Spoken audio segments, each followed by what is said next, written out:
श्री सोमेश्वर कलामंचच्या सामाजिक संस्था आयोजित गराजलो रे गराजलो या नाटकाद्वारे जनजागृती करता करता प्रत्यक्षात निस्वार्थीपणे 15 मुद्दे घेऊन गराजलो रे गराजलो एक चळवळ सुरू केली आहे. आणि ह्या चळवळीचाच भाग म्हणजे लाईव्ह मुलाखत चर्चासत्र. या चर्चासत्रामधून कोकणातील प्रेरणादायी व्यक्तिमत्वांच्या मुलाखती घेऊन त्यांची कामे, त्यांचे विचार कोकणवासियांपर्यंत पोहोचवले जातात. आणि मी बिंदिया लाईव्ह मुलाखत चर्चासत्राच्या 131व्या भागात तुम्हा सर्व रसिक प्रेक्षकांचे सहर्ष स्वागत करते. आज आपल्या सोबत आहेत एक कॅमेरा ऑपरेटर, व्हिडिओ एडिटर तसेच राष्ट्रीय पुरस्कार प्राप्त लघुपट दायित्वचे निर्माते श्री विद्येश आईर सर. नमस्कार सर. नमस्कार. तुमचं आजच्या लाईव्ह मुलाखत चर्चासत्रामध्ये सहर्ष स्वागत. हो, धन्यवाद. तुमचं पण मॅडम धन्यवाद. तुमचं मंडळ श्री सोमेश्वर कला मंच आणि सामाजिक संस्था गराजलो रे गराजलो तुमच्या संपूर्ण टीमचं मनापासून आभार. मला इथे संधी दिली. तसेच सर्व दर्शकांना माझा नमस्कार. सर्व कलाप्रेमी सर्वांना माझा नमस्कार. नमस्कार. नमस्कार. धन्यवाद सर. Thank you so much. तर सर सगळ्यात सुरुवातीला म्हणजे अगदी आपण सुरुवातच तुमच्या कला क्षेत्रापासून करूया की तुम्ही कला क्षेत्राकडे नेमकं कसं काय वळलात आणि नक्की आवड कशी काय निर्माण झाली त्याबद्दल सगळ्यात आधी आम्हाला जाणून घ्यायला आवडेल. हो हो, नक्की. कलेची आवड लहानपणापासूनच होती. अगदी शाळेत असल्यापासून वेगवेगळे सांस्कृतिक कार्यक्रम, कला क्रीडा क्षेत्रामध्ये सहभाग घ्यायचा आणि फक्त सहभागच घ्यायचा नाही तर तो आवडीने सहभाग घ्यायचा, मनापासून सहभाग घ्यायचा. आपण एखादी गोष्ट फक्त करतो, सहभाग घेतो आणि मनापासून सहभाग घेतो यामध्ये खूप फरक आहे. ज्यावेळी आपण एखादी गोष्ट मनापासून करतो त्यामध्ये आपल्याला यश हे नक्की मिळतं. असंच प्रत्येक क्षेत्रामध्ये सांस्कृतिक कार्यक्रम म्हणा किंवा क्रीडा क्षेत्र, वेगवेगळ्या स्पर्धा परीक्षा हे शाळेत असल्यापासूनच त्यामध्ये भाग घेत आलो आणि त्यामध्ये यश मिळत गेलं. आणि हायस्कूलमध्ये गेल्यानंतर एक गाण्याचा ग्रुप होता, म्हणजे एक 6 मुली 6 मुलगे असं मिळून एक गाण्याचा ग्रुप बनवला गेला होता. त्यामध्ये आमचे वर्ग शिक्षक होते, ते आम्हाला मार्गदर्शन करायचे. म्हणजे वेगवेगळे कार्यक्रम असायचे त्यावेळेला आमचं एक गीत असायचं, स्वागत गीत. त्यामधून आम्हाला खूप प्रेरणा मिळाली आणि त्यानंतर हा प्रवास सुरू झाला. अच्छा. नाही, नक्कीच. म्हणजे खूपदा आपण असं म्हणतो की बाल संस्कार फार महत्वाचे असतात आणि नक्कीच म्हणजे आपल्याला जे लहानपणापासून ज्याची आवड असेल त्याच क्षेत्रामध्ये काम करणं हे नक्कीच अजूनच चांगली गोष्ट असते. तर मी खरं तर मगाशी म्हटलं दायित्व या लघुपटाबद्दल, तर आपल्या या फिल्मला प्रथम क्रमांकाचं पारितोषिक मिळालेलं आहे. तर खरंच म्हणजे आपल्या सगळ्यांकडून, टीम कडून, प्रेक्षकांकडून या तुमचं सगळ्यांचं, तुमच्या पूर्ण टीमचं मनापासून अभिनंदन. तर या फिल्म बद्दल आम्हाला जाणून घ्यायला आवडेल. या फिल्म बद्दल काय सांगाल? ही फिल्म बनवायची म्हणजे खूप दिवसापासून मनात होतं की आमचे दिग्दर्शक आहेत मनोहर कावले, त्यांचा हा कन्सेप्ट होता. बरेच वर्ष झाली की तो कन्सेप्ट त्यांच्या मनात होता. ते सांगत होते आपण करूया करूया. शेवटी ठरलं की आपण हा कन्सेप्ट करूया. फिल्म बद्दल सांगायचं झालं तर खराब रस्त्यांना सगळ्यांनाच सामोरं जावं लागतं. तो एक फार मोठा एक महाभयंकर प्रश्न आहे. आपण ज्यावेळी प्रवास करतो त्यावेळी जे खराब रस्ते आणि रस्त्यामध्ये असलेले खड्डे यामुळे खूप लोकांना त्रास होतो. शारीरिक त्रास होतो, कुठे अपघात होतात, वाहनांना त्रास होतो. अपघात मोठे होऊन काही लोकांना जीव सुद्धा गमवावा लागलेला आहे. तर हा प्रश्न घेऊन आम्ही ही फिल्म बनवली आणि खूप प्रतिसाद मिळाला, खूप चांगला प्रतिसाद मिळाला. अगदी चहूबाजूंनी कौतुकाचा वर्षाव होत आहे फिल्मवर. पुरस्कार भेटला, सत्कार सुद्धा झाले बऱ्याच ठिकाणी. नक्कीच, नक्कीच. तर खरंच म्हणजे काय म्हणतात ना, आपल्या डेली लाईफ मध्ये आपल्याला इतक्या समस्यांना सामोरं जावं लागतं आणि त्यातली सगळ्यात मोठी समस्या तुम्ही म्हणालात तशी खड्ड्यांची आहे. तर तुम्ही त्या समस्येबद्दल तर बोललात, तर आणि त्या फिल्मच्या माध्यमातून तुम्ही त्याच्यावरती वाचा फोडली आहात. तर या तशा अनेक समस्या आहेत, तर यावरती तुमचं मत काय? समस्या आपल्याकडे भरपूरच आहेत. आम्ही फक्त एका समस्येला वाचा फोडलेली आहे. त्यानंतर पाण्याची समस्या आहे. त्याच्यानंतर व्यसनमुक्तीची एक भली मोठी समस्या म्हणजे तरुण पिढीच्या समोर एक भलं मोठं आव्हान आहे व्यसन. तरुण पिढी अगदी व्यसनाकडे चाललेली आहे. तो एक मोठा प्रश्न आहे. दुसरा प्रश्न जो आहे तो अन्नाचा अपव्यय होत आहे मोठ्या प्रमाणावर. तर ह्या 2 गोष्टी घेऊन आम्ही फिल्म बनवलेल्या आहेत.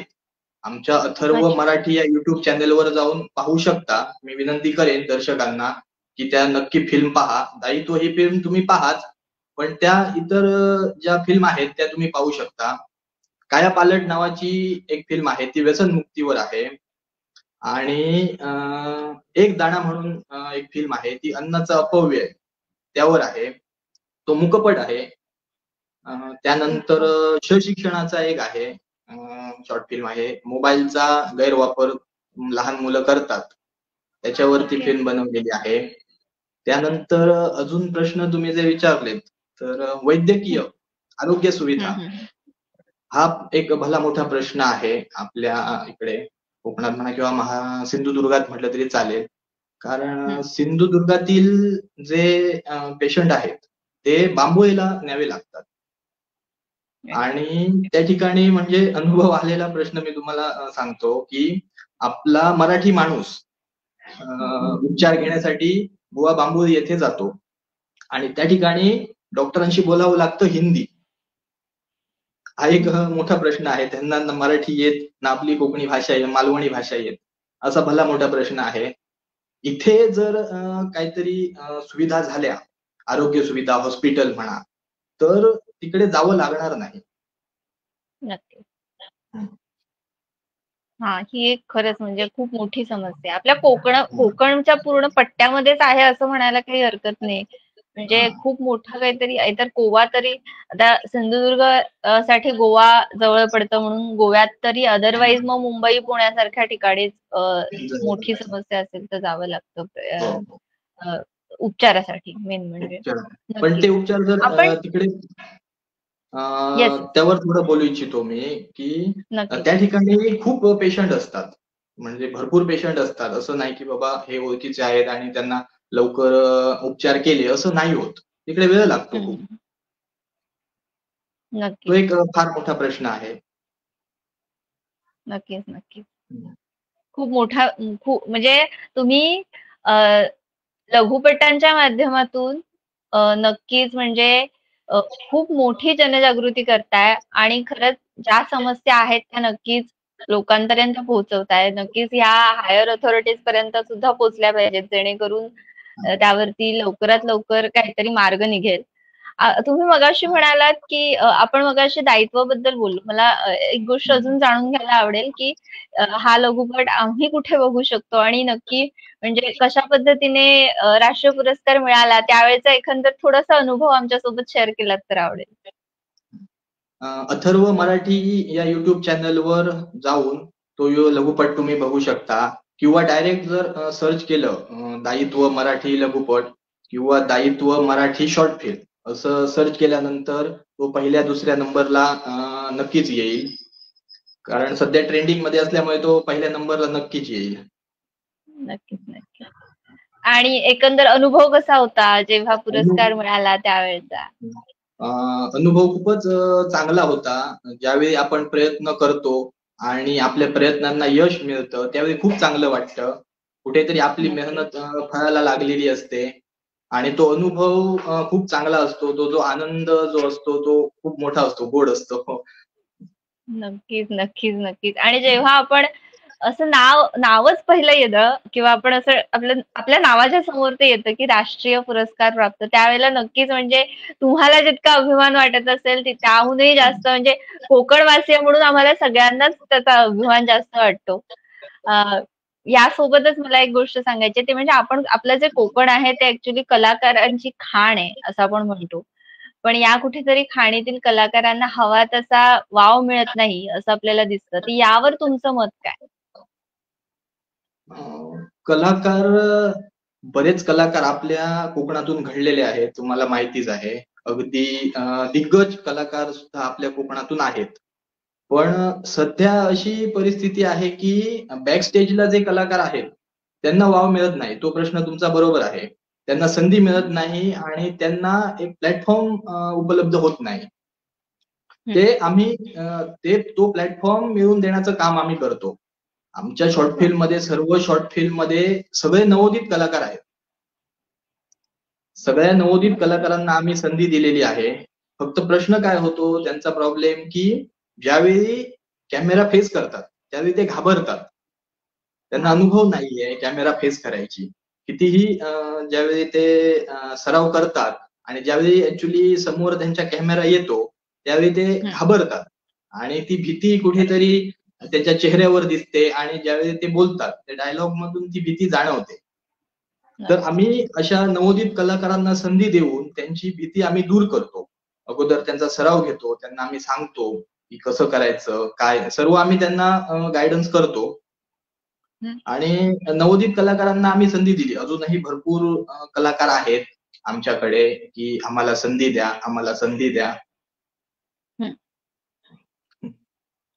नक्कीच. म्हणजे ना तुम्ही तुमच्या चॅनलच्या माध्यमातून असेल किंवा तुमच्या टीमच्या माध्यमातून नक्कीच याचा कोकणातल्या कलाकारांनी फायदा घ्यायला हवा आणि नक्कीच म्हणजे ही एक खूप चांगली गोष्ट आहे की तुम्ही प्लॅटफॉर्म उपलब्ध करून देताय.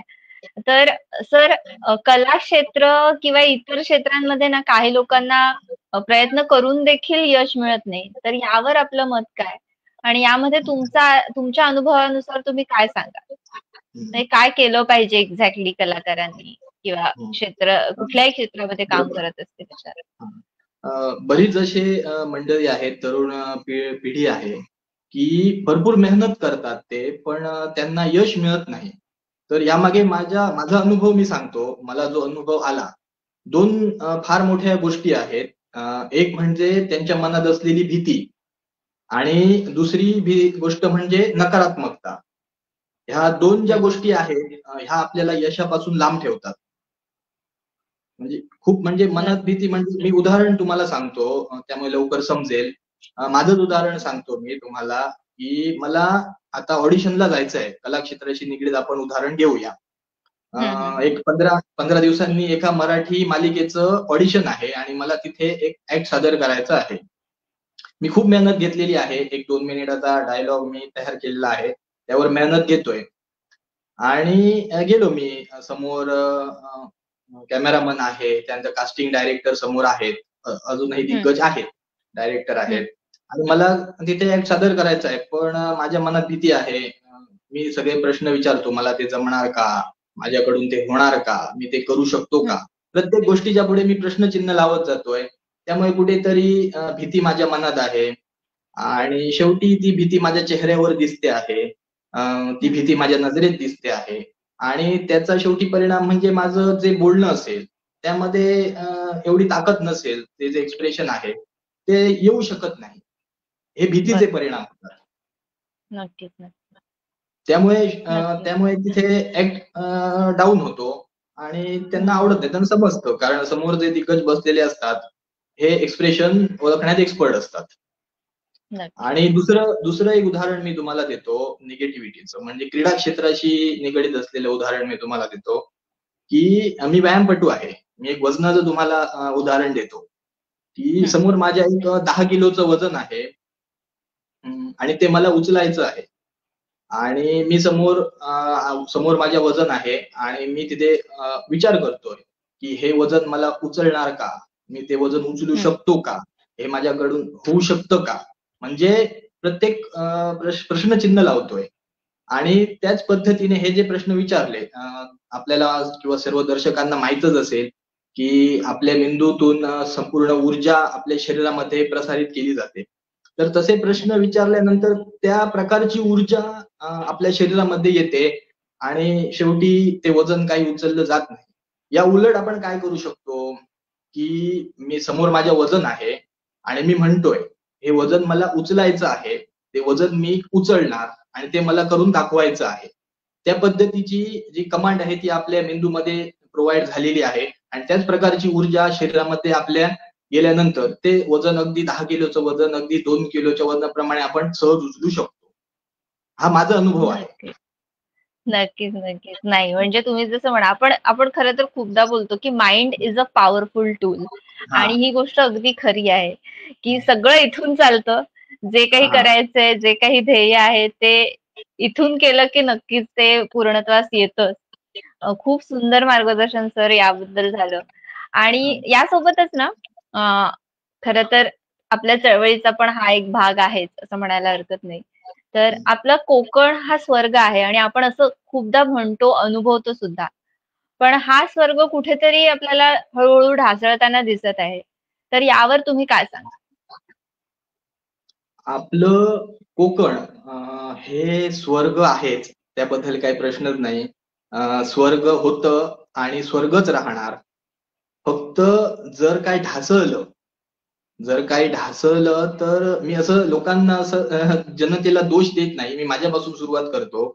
जर काही ढासळलंच तर ती आपली मानसिकता, आपली वृत्ती आणि वागणूक यामुळे कुठेतरी आपल्या कोकणाला नुकसान होऊ शकतं. कुठेतरी कोकणाला, आपल्या स्वर्गाला त्रास होऊ शकतो. त्यामुळे कसं वागायचं, काय करायचं हे आपल्यावर अवलंबून आहे. हे स्वर्ग आहे आणि कायमच स्वर्ग राहिलं पाहिजे. असं आपण वागलं पाहिजे. असं कार्य आपण केलं पाहिजे. असं माझं मत आहे. हं, नक्कीच, नक्कीच. नाही खरंय.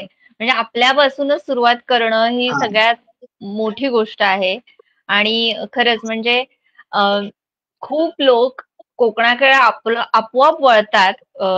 ट्रॅव्हलर्स असतील किंवा कोणीही ज्यांना फिरायला खूप पीसफुल ठिकाणी जायचं असेल आणि खूप म्हणजे निसर्गाचा आस्वाद घ्यायचा असेल, तर बरेचसे लोक कोकणाला प्रिफर करतात. तर नक्कीच म्हणजे आपण जर आपल्यापासून सुरुवात केली तर आपण कोकणातला असंच तुम्ही वाक्य पण बोलताना असं म्हणालात, की राहणारच आणि नक्कीच ते तसंच राहील स्वर्ग म्हणून. तर सर यासोबतच ना आपल्या माणसांनी आपल्या माणसाकडूनच खरं तर खरेदी विक्री सुद्धा केली पाहिजे. म्हणजे जी बरोबर. आर्थिक नाडी आहे, ती मुळात आपल्या माणसाकडेच राहील. तर यावर तुमचं मत काय? अ, बरोबर आहे. आपल्या माणसांनी आपल्या माणसांना सहकार्य केलं पाहिजे आणि तरच एक आपण आता एक उदाहरण तुम्हाला सांगतो, की 2 यशस्वी इकडे सध्या चालू आहे ही स्थिती, की जर समजा 2 यशस्वी माणसं आहेत, तर ती 2 यशस्वी माणसं एकमेकांना प्रतिस्पर्धी समजतात आपला हं, किंवा त्या क्षेत्रात असलेला आणि सेम दुसऱ्या क्षेत्रात असलेली व्यक्ती एकतर प्रतिस्पर्धी किंवा दुश्मन असं मानतात. तर या उलट काय होऊ शकतं, की जर 2 यशस्वी माणसं जर एकत्र आली, तर फार मोठं यश घडू शकतं. त्याचा फायदा त्यांना नक्की होऊ शकतो आणि इतरही त्यामध्ये जे लोक असतील त्यांना त्याचा नक्की फायदा होऊ शकतो. म्हणजे आपण आपल्या माणसांना पुढे घेऊन चालायचं. आज मी यशस्वी आहे, मग तो माझ्या कोणाच्या पुढे जायचं नाही. आपल्या सगळ्यांना सोबत घेऊन पुढे जायचं आहे. आपलं यश हे आपलं आहे. आपल्या जरी कोण पुढे गेलं, तरी ते यश त्याचं असेल. त्यामुळे आपलं काही कमी होणं यश कमी होणार नाही. किंवा आपलं त्याहून नुकसान काही होणार नाही. असं माझं मत आहे. नक्कीच, नक्कीच. नाही खरंय म्हणजे अ, खरंय हे अगदी अगदी खरंय कारण का अ, एकमेकांच्याच मध्ये कॉम्पिटिशन करत राहिलो तर कोणतरी तिसराच येऊन त्याचा हां. फायदा उठवून जाणार आहे. त्यापेक्षा नक्कीच जर कोकणात कोकणी माणसात एवढं चांगलं पोटेन्शियल आहे तर नक्कीच सक्सेसफुल माणसाकडे बघून त्याच्या सोबत राहून नक्कीच आपण सुद्धा सक्सेसफुल होऊ शकतो आणि नक्कीच तुम्ही म्हणालात त्याप्रमाणे आणि मेन म्हणजे सपोर्ट ही सगळ्यात महत्वाची गोष्ट आहे आणि ती जर एकमेकांना केली तर नक्कीच आर्थिक नाडी दुसऱ्याच्या हातात जाणारच नाही ती आपल्याकडेच कायम राहील. खूप सुंदर मार्गदर्शन सर केलंत आणि खूप छान व्यक्त झालात. खूप सुंदर सुंदर कमेंट सुद्धा येतात.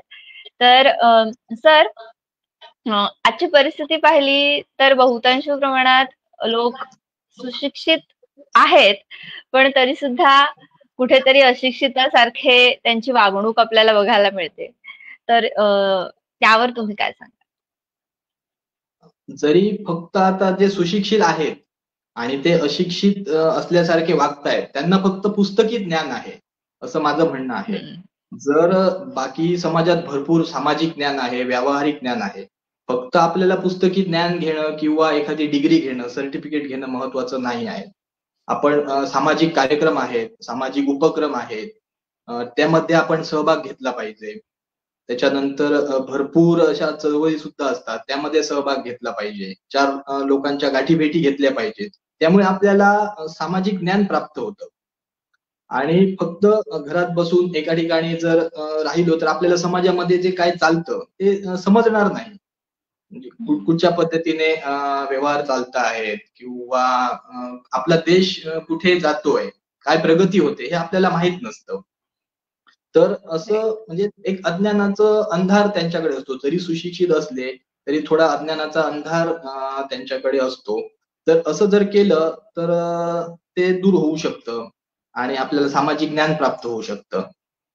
नक्कीच, नक्कीच. नाही खरंय म्हणजे अ, शिक्षण घेतलं म्हणजेच आपण म्हणजे म्हणतो ना आपण, आपण पण समाजाला काहीतरी देणं लागतो. ही हां. भावना कायम आपल्यामध्ये असायला पाहिजे आणि नक्कीच म्हणजे तुम्ही म्हणालात तसं सोशलाइज होणं हे फार महत्वाचं आहे. म्हणजे आपल्या आजूबाजूला काय चाललंय ह्याची आपल्याला कुठेतरी जाण असली पाहिजे. तरच नक्कीच आपण या सगळ्या समस्यांवरती आणि कोकणामध्ये ज्या काही समस्या आहेत त्या आपण दूर पण करू शकतो आणि नक्कीच याला अजून जास्त म्हणतात ना ते कॅलिफोर्निया झाला पाहिजे असं खूपदा म्हटलं जातं. ऑलरेडी हो. आहे, टिकवला आहे पाहिजे. त्याच्याकडे. नक्कीच, हां. नक्कीच, नक्कीच. आप खूप सुंदर सुंदर प्रतिक्रिया येतायत. अ, धन्यवाद. हां. अ, सावंतवाडी रेल्वे स्टेशन टर्मिनल्स कडून छान मुलाखत अशी प्रतिक्रिया आली आहे. धन्यवाद धन्यवाद. सर्व प्रेक्षकांना. खूप सुंदर कमेंट्स येतायत त्याबद्दल. तर सर कोकणात खरं तर खूप काही करण्यासारखं आहे आणि त्यासाठी दूरदृष्टिकोन असायला पाहिजे. आपण मगाशी ॲक्चुअली माइंडबद्दल पण बोललो. तर यासाठी खरं तर तुम्ही सुद्धा एक तरुण आहात आणि तर आपल्या तरुण पिढीला तुम्ही काय सांगाल? आपल्या कोकणात भरपूर काही करण्यासारखं आहे. आपला कोकण जो आहे हा शेतीप्रधान कोकण आहे आपलं. त्यामुळे सर्वात पहिलं जर मी काय सांगेन तर शेती. आपण शेती करू शकतो आणि शेती आता जशी जुनाट पद्धती होती, त्या पद्धतीने आता शेती नाहीये. आता शेतीमध्ये प्रगती झालेली आहे. वेगवेगळं तंत्रज्ञान शेतीमध्ये येतंय. आणि त्या शेतीकडे वळून आपण त्यामध्ये भरपूर प्रगती करू शकतो. असं नाही की एक अशिक्षित माणूस पूर्वी होते शेती करायचे. पण आता ॲग्रीकल्चरच्या माध्यमातून वेगवेगळं ज्ञान घेऊन आपण शेती करू शकतो. त्यानंतर अजून करण्यासारखं आहे म्हणजे आपल्या कोकणामध्ये पर्यटन स्थळं भरपूर आहेत, मंदिरं आहेत. हं, त्या मंदिरांचं आपण ब्लॉग बनवणं किंवा माहिती देणं, तसं आपण ते तरुण पिढी करू शकते आणि आता ते करतायत, चालू आहे. नक्कीच, आणि त्या नक्कीच. माध्यमातून माहिती देऊन तरुण पिढी त्याकडे जाऊ शकते. त्यामधून यश मिळू शकतं. त्याच्यानंतर आपले कोकणचा राजा आपण फळांचा राजा म्हणतो आंबा. आंब्याचं उत्पादन घेऊन त्यामध्ये प्रगती करू शकतात. खूप नक्कीच. काही करण्यासारखं आहे आपल्या कोकणामध्ये. म्हणजे ते जर सांगायला गेलं तर एक पूर्ण संपूर्ण कोकणी दिवस लागू मेवाच शकतो. इतका आहे. नाही हां, नक्कीच. हां. आहे. कोकणी मेवाच इतका आहे, की तुम्ही आंब्याचं फक्त उदाहरण दिलंत, पण आपल्या कोकणात एवढी फळं आहेत आणि हो, हो. त्यांच्यामधून एवढं काही उत्पन्न घेण्यासारखं आहे, त्याचे एवढे सारे बिझनेस करण्यासारखे आहे. खूप तर नक्कीच त्याचा सगळ्यांनी फायदा केला पाहिजे आणि आहे. कुठेतरी बिझनेसकडे अशा पद्धतीने वळलं पाहिजे आणि नक्कीच या सगळ्या गोष्टी आपण ना ॲक्चुअली तरुण पिढीबद्दल आणि तरुण पिढीच्या पॉवरबद्दल बोललो. म्हणजे त्यांनी काय केलं पाहिजे याबद्दल बोललो. पण कुठेतरी आजकालची तरुण पिढी कुठेतरी व्यसनाधीन पण होताना थोडीफार दिसतीये. तर त्याबद्दल तुम्ही काय सांगाल? त्या तरुणांना मी विनंती करू इच्छिन, की व्यसनामुळे आपल्याला काही फायदा नाही. काही फायदा नाही. आहे ते फक्त नुकसान आहे. शरीराचं नुकसान आहे, तुमचं नुकसान देखील आहे आणि त्याचबरोबर कुटुंबाचं देखील नुकसान आहे. पैशाचा अपव्यय होतो. आपल्याला त्रास होतोच. त्याच्यापेक्षाही किती पटींनी आपल्या कुटुंबियांना त्याचा त्रास होतो. आणि हं. त्या व्यसनामुळे काही फायदा नाही. आता उदाहरण मी सांगेन, की आपण व्यसनावर एखादी व्यक्ती ₹100 खर्च करत आहे दिवसाला. तर त्या ₹100 बदल्यात काहीतरी चांगलं सुद्धा खाऊ शकते. मी एक राइट. व्यायामपटू असल्यामुळे त्या ₹100त आपल्याला एखादा डाएट चांगला येऊ शकतो. एखादं फळ म्हणा किंवा आपण काहीतरी खाऊ शकतो, पालेभाज्या वगैरे, आणि त्याचा शरीराला आपल्या फायदा आहे नक्कीच. नक्कीच व्यसनांमुळे काही फायदा नाही आहे, ते फक्त नुकसानच आहे. नक्कीच नक्कीच नाही खरंय म्हणजे ऍज अ फन म्हणा किंवा कूल म्हणून सुरुवात कुठेतरी होते आणि मग ते त्याच्यामधून आपण स्वतःचीच लाईफ डिस्ट्रॉय करून घ्यायची त्यापेक्षा नक्कीच तुम्ही म्हणाला ऍक्च्युली स्पोर्ट्सशी थोडंफार म्हणजे वेट लिफ्टिंग म्हणा किंवा व्यायामाशी थोडंफार रिलेटेड असल्यामुळे तुम्ही इझिली त्या गोष्टीशी रिलेट करू शकता की हेल्दी डाएट किती इम्पॉर्टंट आहे नक्कीच हा, म्हणजे ह्या गोष्टींकडे वळण्यापेक्षा हेल्दी डाएटकडे वळणं हे किती गरजेचं आहे. बरोबर. सर हे आपण अनेक कोकणातल्या समस्यांबद्दल बोललो, कोकणवासियांबद्दल बोललो, किती पोटेन्शियल आहे कोकणात ह्याबद्दल बोललो आणि खरं तर मी सुरुवातीलाच इंट्रोडक्शन देतानाच म्हटलं होतं की व्हिडिओ एडिटिंग मध्ये सुद्धा तुम्हाला इंटरेस्ट आहे. हो, तर हो. त्या क्षेत्राबद्दल मला नक्की आम्हाला सगळ्यांना नक्कीच जाणून घ्यायला आवडेल की कसं काय ते मॅनेज करता किंवा काय त्याबद्दल काय काय सांगू शकता, काय स्टोरीज आहेत त्या आमच्यासोबत शेअर करायला. नक्की, नक्की. व्हिडिओ एडिटिंगची सुरुवात 2017 पासून झाली. सुरुवातीला एक अल्बम बघितला होता. त्यावेळेला एवढं ट्रेंडिंग नव्हतं. म्हणजे रील्स नव्हते किंवा ब्लॉग वगैरे असं काही नव्हतं. जस्ट सुरुवात झाली अच्छा. होती त्यावेळेला, आणि ब्लॉग आपले अल्बम, सॉन्ग वगैरे बनवणं असं चालू होतं. तर एकदा मी ते एक सॉन्ग बघितलं अल्बमचं, आणि त्यामध्ये मला म्हणजे वाटलं की आपण पण काहीतरी करू शकतो त्यामध्ये. तर जस्ट सुरुवात करूया. माझा मित्र मनोहर कावले आताच्या फिल्मला ते दिग्दर्शक आहेत. तर त्यांना मी सांगितलं की करूया. तर ते म्हणाले ठीक आहे करूया. तर मोबाईलमध्ये शूट केलं. माझा स्वतःचा एक अजूनही माझ्या तो व्हिडिओ लक्षात आहे, आणि तो अगदी शेवटपर्यंत लक्षात राहील. तिथूनच सुरुवात झाली. तर तो व्हिडिओ बनवायचं ठरलं. तर सागरेश्वर बीच आपलं वेंगुर्ला, त्या ठिकाणी ते हम्म. शूटिंग केलं. थोडंफार असे सीन घेतले मोबाईल मधूनच. तर त्यानंतर प्रश्न आला की हा व्हिडिओ आता शूट केलाय, तो आता कसा बनवायचा, काय करायचं? मला काय माहित नव्हतं. मग इकडे तिकडे Googleवर, YouTubeवर वगैरे सर्च करून एक शेवटी ऍप्लिकेशन भेटलं, आणि त्या ऍप्लिकेशनच्या माहित नव्हतं. ज्यावेळी ऍप्लिकेशन घेतलं आणि ते ओपन केलं, त्यावेळेला काही माहित नव्हतं की कसं जोडायचं काय. मग सगळे फुटेज घेतले आणि एकत्र तिथे जोडले. बघितलं तर मग व्हिडिओ मोठा झाला तो.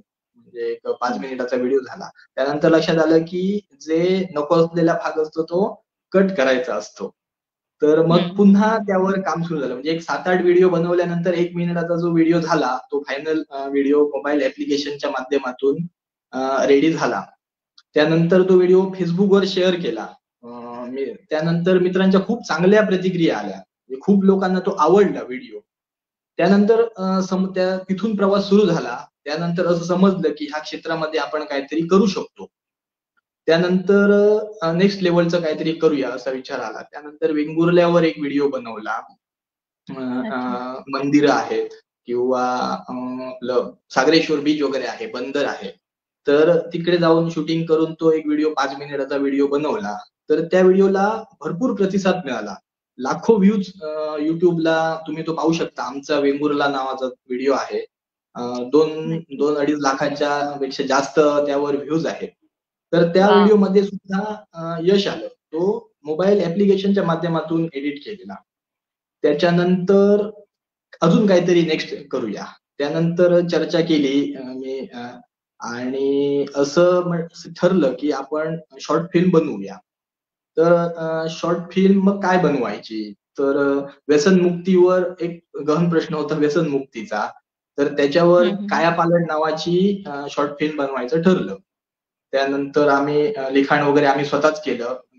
मनोहर कावले मित्र आहेत ते, आणि दोघांनी आम्ही एक कथा ठरवली, पात्र ठरवले आणि लिखाण सुरू केलं. आणि मोबाईलमध्ये शूट शक्य नव्हतं शॉर्ट फिल्मचं. कुठेतरी मोबाईल कमी पडत होता. त्यानंतर एक कॅनॉनचा बेसिक कॅमेरा खरेदी केला आणि त्यामध्ये ती शूटिंग केली. आणि त्यानंतर शॉर्ट फिल्म एक 18 ते 20 मिनिटाची शॉर्ट फिल्म होती. त्यानंतर ती मोबाईलमध्ये तर एवढी मोठी शॉर्ट फिल्म आपण एडिट करू शकत नाही. एवढी मोबाईलची कॅपॅसिटी नसते. तर मग लॅपटॉप खरेदी केला त्यानंतर, आणि लॅपटॉपसाठी मग सॉफ्टवेअर लागतं. ते सॉफ्टवेअर घेतलं. ज्यावेळी मी ते सॉफ्टवेअर ओपन केलं, मला त्यातलं काहीही माहीत नव्हतं. अगदी म्हणजे डोकं म्हणजे हँग होईल अशी वेळ आलेली.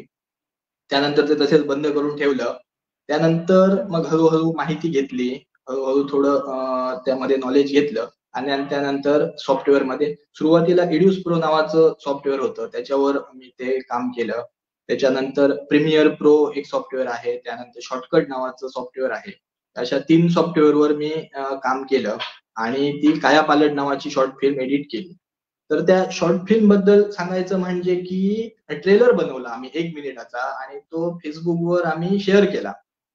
आणि भरपूर लोकांच्या प्रतिक्रिया आल्या. अगदी लोक असे थांबून आम्ही जरी बाहेर पडलो, तरी ते काही दिवस जे होते ते वेगळेच होते आमच्यासाठी. म्हणजे खूप लोक कौतुक करायला लागले. त्यांना आम्ही वाव. सांगितलं की ही फिल्म नाही आहे, हा फक्त ट्रेलर आहे. अजून हा. फिल्म यायची बाकी आहे. म्हणजे आपण म्हणतो ना पिक्चर अभी बाकी है. तसं बाकी आहे. तसं हे ट्रेलर आहे. तर खूप चांगली तिथून आम्हाला खूप म्हणजे प्रोत्साहन मिळालं, की आम्ही नक्कीच काहीतरी करू शकतो त्यामध्ये. म्हणजे खात्री झाली आम्हाला, की आम्ही करू शकतो त्यामध्ये. आणि केलं आणि करून दाखवलं. नक्कीच, नक्कीच. नाही खरंय. मोबाईल हे किती म्हणजे मोबाईल पासून तुमची सुरुवात झाली आहे व्हिडिओ हां. एडिटिंगची. म्हणजे मोबाईल किती युजफुल आहे आणि चांगल्या गोष्टीसाठी यूज केला तर त्याचा किती छान वापर करता येईल हे एक सुंदर उदाहरण म्हणायला काही हरकत नाही. आणि नक्कीच म्हणजे कला क्षेत्रामध्ये जे काही काम चाललंय ते खरंच खूप सुंदर आहे आणि सगळ्या आपल्या टीमकडून तुम्हाला शुभेच्छा यासाठी. तर सर ऍक्च्युली गराजलो रे गराजलो ही एक चळवळ आपण जेव्हा सुरू केली तर ही चळवळ घराघरात पोहोचणं सुद्धा तितकंच गरजेचं आहे. तर या चळवळीविषयी तुम्ही कोकणवासियांना काय सांगाल? खरोखरच चांगली चळवळ आहे तुमची. तुमच्या चळवळीसाठी माझ्याकडून आणि माझ्या पूर्ण टीमकडून तुम्हाला खूप खूप शुभेच्छा. ही चळवळ मी अशी प्रार्थना करेन, की ही तुमची चळवळ अगदी घराघरात पोहोचू दे. भरपूर लोकांमध्ये जनजागृती होऊ दे आणि त्यांचं सहकार्य तुम्हाला लाभू दे. असे मी एक इच्छा व्यक्त करतो. खूप आमचं देखील तुम्हाला सहकार्य आहे. शुभेच्छा आहेत. धन्यवाद, धन्यवाद, धन्यवाद. नाही नक्कीच खरं म्हणजे अ, अशाच पद्धतीने नक्कीच म्हणजे ॲक्चुअली या चर्चासत्राच्या माध्यमातून तुम्ही ऑलरेडी आपल्या चळवळीशी जोडले गेलेलेच आहात. हां. तर खरंच म्हणजे चळवळ ही लोकांपर्यंत पोहोचणं खरंच खूप गरजेचं आहे आणि ती जास्तीत जास्त लोकांपर्यंत पोहोचावी. तर प्रेक्षक हो, तुमच्याकडे जर अशा पद्धतीचे काही मुद्दे असतील तर ते आमच्याकडे तुम्ही पुराव्यानिशी पाठवू शकता. आपण नक्कीच या चर्चासत्राच्या माध्यमातून त्यावरती नक्कीच वाचा फोडू. तर सर सगळ्यात महत्त्वाचं म्हणजे तुम्ही अगदी वेळात वेळ काढून आजच्या आपल्या ह्या चर्चासत्रासाठी आलात.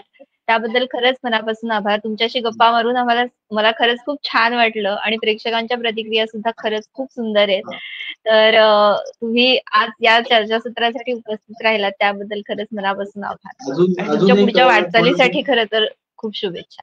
Yes sir. धन्यवाद, धन्यवाद. अजून एक थोडंसं म्हणजे तुम्हाला ट्रॉफी दाखवायची आहे. सर्व दर्शकांना मी ट्रॉफी दाखवू नक्कीच, इच्छितो. नक्कीच. आवडेल, आवडेल, आवडेल. हे आमचं यश आहे. वॉव! थोडी अजून क्लोज करता येईल का कॅमेराच्या? वॉव! ग्रेट. ग्रेट. अभिनंदन, अभिनंदन. नाही खरंच म्हणजे हे सगळ्या कोकणवासियांसाठी खूप मोठी प्राउड मूव्हमेंट आहे. नक्कीच. खूप सुंदर. So much sir. आणि इतका छान एक एक्सपिरियन्स. मुद्दा राहिला सर. नक्कीच अजून बोला, एक मुद्दा नक्कीच. राहिला, की दायित्व या शॉर्ट फिल्ममध्ये जे गीत आहे, ते या. कवी नमाई सुभाष नाईक यांनी ते गीत लिहिलेलं आहे. अगदी सुंदर गीत आहे ते. अगदी म्हणजे हृदयस्पर्शी गीत आहे ते आणि पुरस्कार मिळण्यामागे त्या गीताचा मोठा वाटा आहे. वाह! ते जे ते जे गीत आहे आणि कपिल कांबळे यांनी ते गीत गायलेलं आहे. त्यांनी सुद्धा खूप चांगल्या पद्धतीने ते गीत सादर केलेलं आहे, गायलेलं आहे. त्याच्यामुळे यश जे आम्हाला मिळालं, ते त्या गीतामुळे यश मिळालं असं मी म्हणतो. मी खरोखरच कवी नमाई सुभाष नाईक यांचे खूप खूप आभार मानतो आणि जे गीतकार आहेत, ज्यांनी जे गीत गायलंय, गायक आहेत, त्यांचे सुद्धा मी आभार मानतो. नक्कीच. धन्यवाद, धन्यवाद. नाही खरंच म्हणजे संपूर्ण तुमच्या टीमचे खरंच आपल्या सगळ्यांकडून मनापासून म्हणजे अभिनंदन. आणि तुम्ही यासाठी अगदी वेळात वेळ काढून आपल्या चर्चासत्रासाठी उपस्थित राहिलात त्याबद्दल खरंच मनापासून आभार. तर धन्यवाद. धन्यवाद, धन्यवाद सर. तर प्रेक्षक हो, यासोबतच गराजलो रे गराजलो एक चळवळ हे YouTube चॅनल सुद्धा आपलं आहे. तर हे चॅनल सुद्धा तुम्ही नक्की सबस्क्राईब करून आपल्या चळवळीला सपोर्ट करू शकता. तर आता आपण ऍक्च्युली वेळेच्या बंधनामुळे आपण आजची मुलाखत इथेच थांबवतोय. पण पुन्हा भेटूया पुढील मुलाखत चर्चासत्रात अशाच एखाद्या प्रेरणादायी व्यक्तीसोबत आणि असाच एखादा नवीन मुद्दा घेऊन. तोपर्यंत काळजी घ्या. धन्यवाद. धन्यवाद सर. धन्यवाद.